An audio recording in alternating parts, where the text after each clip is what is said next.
Our next speaker is a survivor of the October 7th attack. On that awful morning, Erez Yatzkan, a father and husband from Kibbutz Kfar Aza, was fighting to save his family when the terrorists invaded their home. He was severely wounded, but thankfully managed to survive in the most inspiring way and is here to share his story.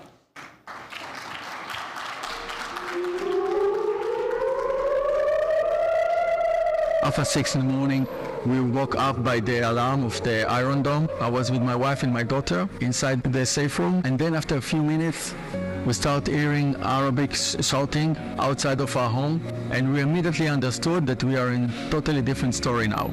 I was holding the handle in the lock position and knew that this is my fight for surviving. If I will let them in, they will kill us. They tried to open the door, and when they failed to do it, they put some massive explosive on the door. I was falling on the floor, my hands were damaged. Luckily, the door kept locked. They were shooting through us. I was on the floor and my wife and my daughter were on the corner, so they couldn't get hurt by the bullets, and we were quiet. So after a few minutes, they left. This is something that I was never ever imagined that terrorists could come to my home. We were sure that the army will come in a few minutes, but nothing happened.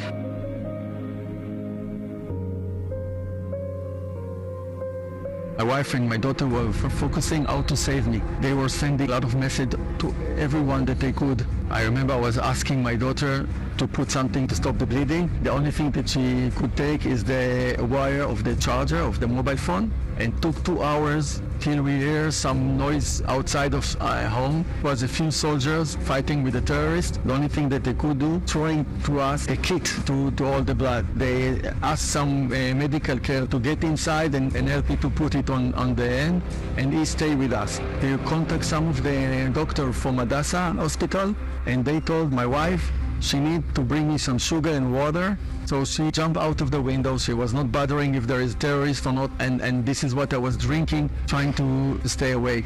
I felt that I'm losing power. I understood that I will not survive. After 4 hours, we hear another unit from the army. My daughter jumped on them from the window and I said, please rescue my father, he's dying. And they took me to another house in the neighborhood where there is a paramedic. After a few minutes, one of the soldier commander, he got wounded and then decided to rescue us. So they brought some minivan, and also they asked my wife to join us to show us the way out of the kibbutz. We start driving, maybe 300 meters, we were attacked by terrorists. Fortunately, 2 soldiers that were killed. Luckily, the driver was not wounded, also my wife, and he just pushed the gas pedal and we managed to go out. We were outside of the kibbutz, and I understood that I'm not in the better position. There was too many people wounded, too many people killed. Luckily, they contacted a helicopter. The helicopter took me and the other wounded people. At that time, I think that I was safe. But as soon as I was landing here in the Shiva hospital, I was losing my consciousness. First thing I remember, I was waking up, I wasn't sure where am I. It took me a few minutes to understand that I have 2 ways in front of me.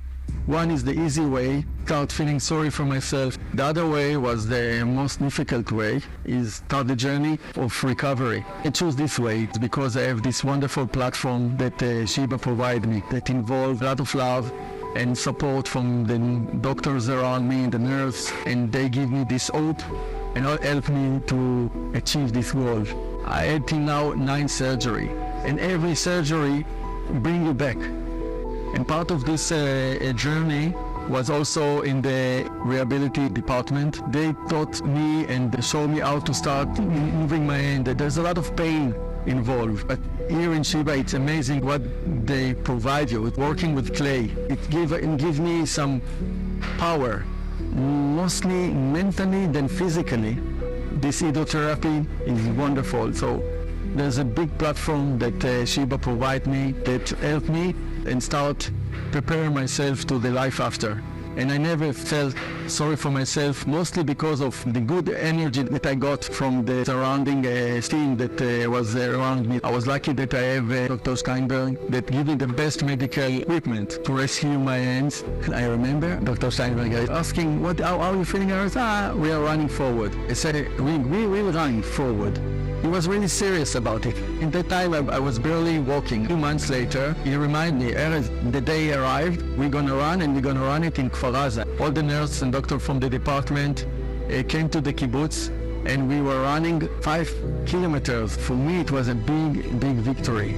When I reached the age of 40, I started playing saxophone and riding Harley Davidson. Remember, I was sharing this with my doctors, and they told me, Erez, when we will do our best to keep 10 fingers functioning, you will be able to ride Harley Davidson, you will be able to play again the saxophone. This is my next goal.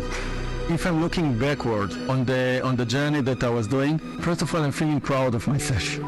I must say, it was not easy. This journey is built from small victories, day by day. This is the only way to succeed.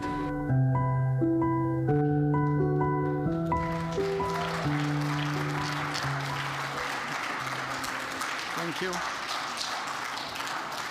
Wow, I can't believe that I survived.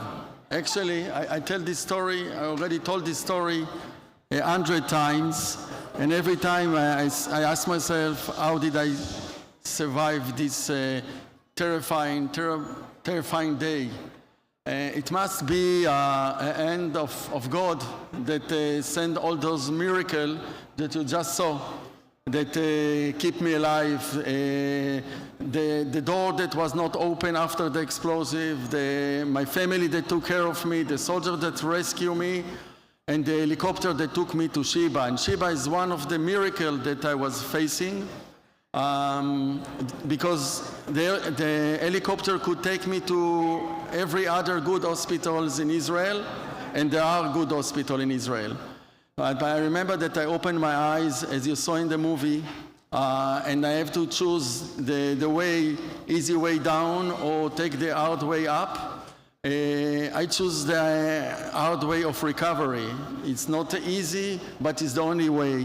And the only way to achieve it was with small victory, and Sheba, as a hospital, provide me these strengths and those small victories that I could manage, because being in a hospital is not easy. You lose all your, you become depend on others, on doctors.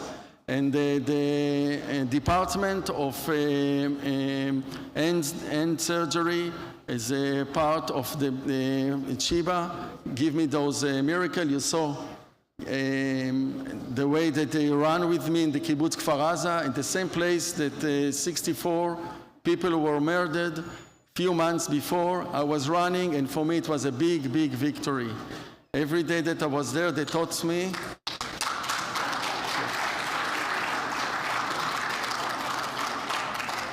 as part of the orthopedic division, they taught me how to start learning, close the button of the shirt, making food again, cleaning the house. This is my wife loved it. They taught me that, and becoming a human again. And this is something that I'm not wishing anyone of you to get to the position that you are in the darkness like I was, with a lot of pain, and the only way up is looking for small victories day by day. This is the only way out.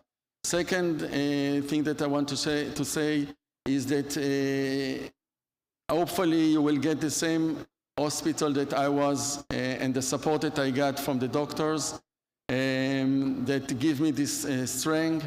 And there's still in Israel a lot of soldiers wounded and civilians. Some of them are still in Sheba Hospital, and they give me the platform. I'm sure that Sheba needs the support also to give the rest of us, the rest that are still there. So thank you very much for this opportunity to share my story. And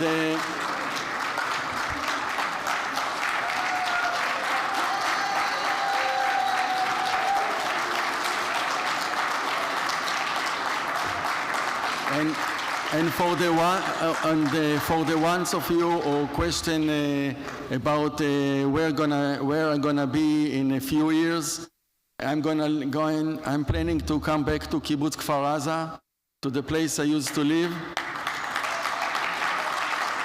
because this is the only way of victory. The only way is coming back to the same place that we used to live before. Thank you.